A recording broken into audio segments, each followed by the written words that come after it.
everybody, Cryptic Homemaker here, and in today's video, we are going to be cleaning up my bearded dragon, Leonore's tank. We are going to be doing her entire tank this evening. Normally we just do things like her rock and her hide and salad bowl and stuff like that. We also do her walls and clean the top of her tile, but we've never actually taken the tile out of her tank to give a full clean. And let me show you why. You see, this, that, all of this stuff is really easily removed. However, the tile that we have put in, we were super lucky to get it at the proper size, but if you look here, there's so little room to try and take it out so we can give it a proper cleaning. So that's what we're going to be doing. We are going to be taking out the hides, the bowl, all of the stuff that's hanging up. I'm going to show you how I wash it. Brandon is going to have the job of cleaning the inside and outside of the tank and the responsibility of taking out the tile. You see, when it comes to the tile, there's a greater risk because underneath is just tempered glass, and we don't want to accidentally drop a tile or break a tile when we're taking it out. So he is going to have the task of removing it. I am going to have the task of cleaning it. We are going to wait for 10 p.m. for when this little girl goes to bed because we don't want her to just be in an empty tank or be wide awake while all this commotion is happening with her home. So, in about half an hour, we'll get started. So now that she's all asleep, I took her out of her tank and ended up putting her in a filing cabinet. It was Brandon's idea. It was the only place we could guarantee she would be safe from any of the cats.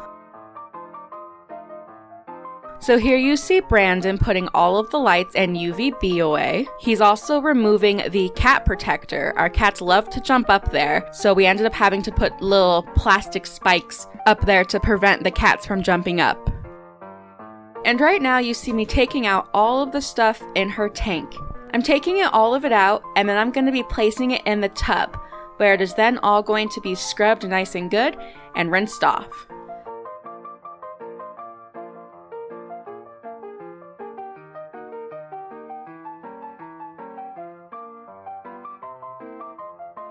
The tank looks so much bigger when there's nothing in it. You see the paper towel on that side of the tank? It's because that's normally where she poops, and we like to have a little bit more protection there for easier cleanup. I have the smallest of my 2 Allen wrench key set. What I'm planning on doing is I'm going to take them and I'm going to see if I can slip them. Come over here. To see if I can slip them into the back and see if I can maneuver it under so that I could wedge it up so I could take this one out. This one isn't adhered to the rest of them. These two are. You can see a little bit of glue right here, but this one I didn't glue down like I did these. So I'm going to take this one out first, and then that'll leave me room to get these out. And as you can see, Brandon's plan was a success. And oh my god, we did not expect it to be that dirty underneath her tile. It's just shed and leftover salad, and we were a little grossed out, but it definitely means we'll be cleaning it way more often in the future. And that little broom is one of the best things we have ever bought. It was all Brandon's idea, and it is perfect for tank cleaning.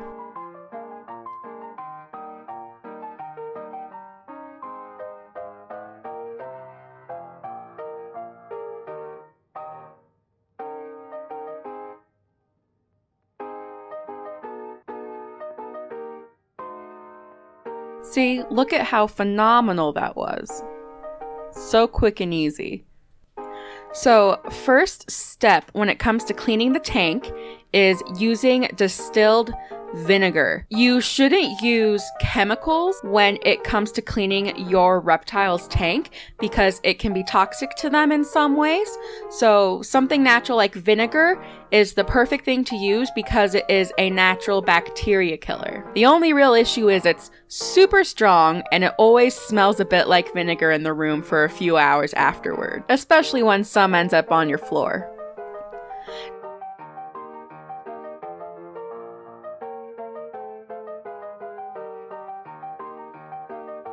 Next up is Fluker's Super Scrub. It tends to work more for things like smells, and it also just gets a really good cleaning because it has that brush attachment, which has saved us on many occasions. Especially me with my short arms, it means I can get further into the tank without having to strain as much.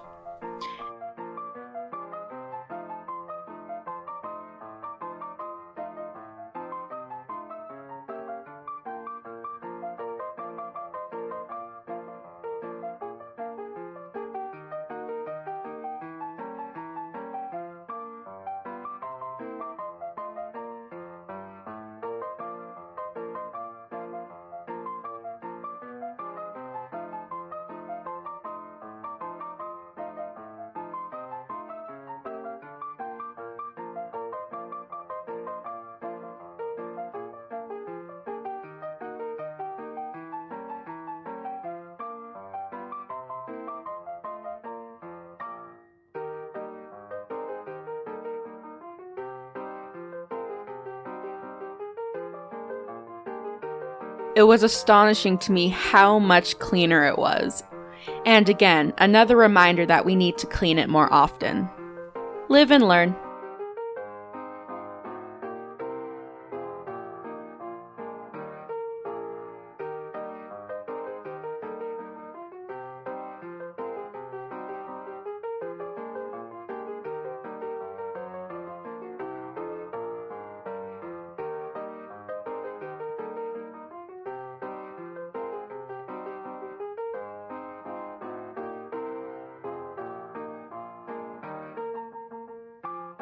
And now it's my turn to clean.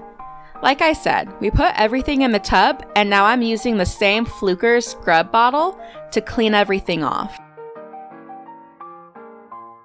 I first started like this, kind of leaning over the tub, but it was just too much for how much I had to clean. So instead, I just sat on the floor and started scrubbing. It took a long time to make sure I was getting everything thoroughly clean, getting into all those crevices and just ensuring that there was nothing I missed.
And once everything was all nice and soaped up, I just took the shower head and washed it all thoroughly.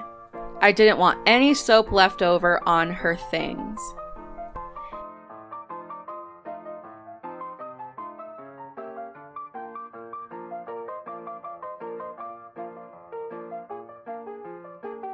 And then once that was done, I put everything to the side to let it start drying off.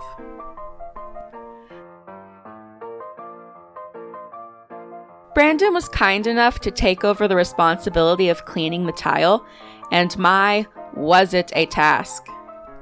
He started by giving the tile a run over with water first, and then poured some vinegar over it to start that disinfecting process. Next up, once again, came the Fluker's scrub brush, and can I just say, it is so satisfying seeing how the soap ended up covering the tile.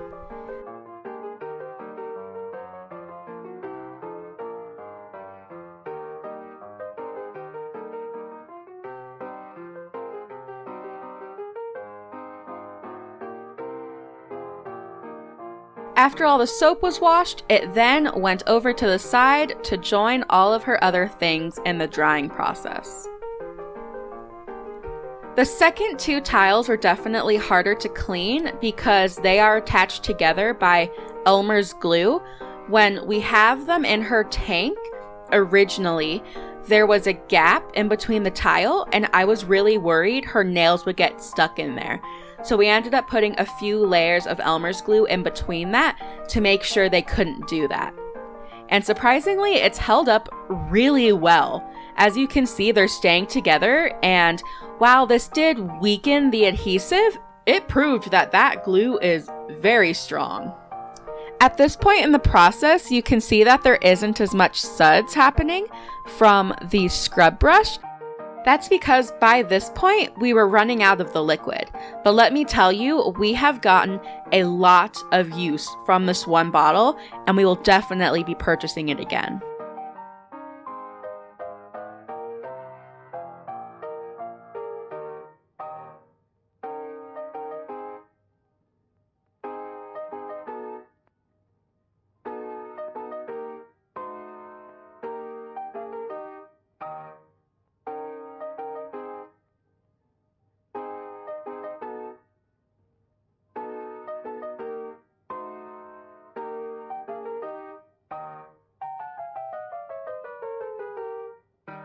Once everything was cleaned and rinsed off, we left the items in there for quite a while to let them dry off naturally.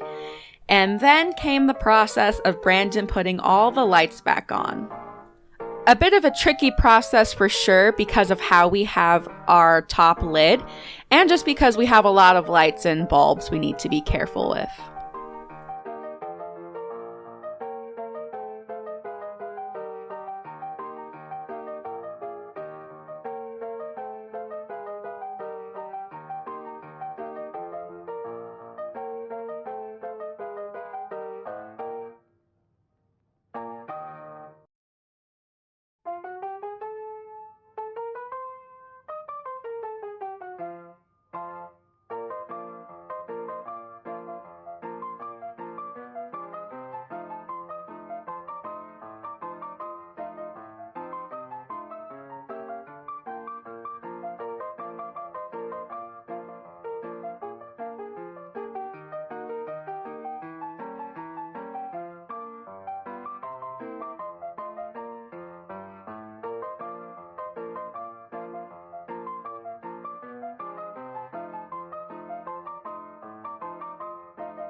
Any last words?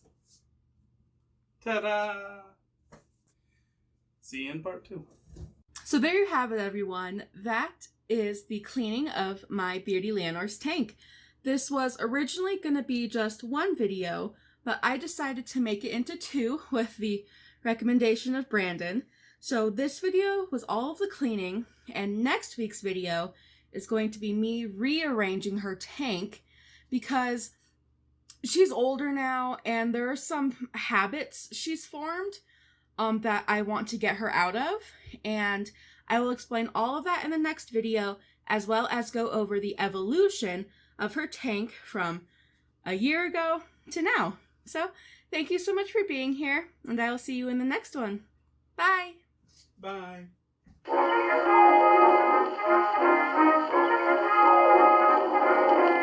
Walking the dog sounds so pretty when it's played by a jazz band. Sleeping the frog is some ditty when it's played by a band program. Well, Kenny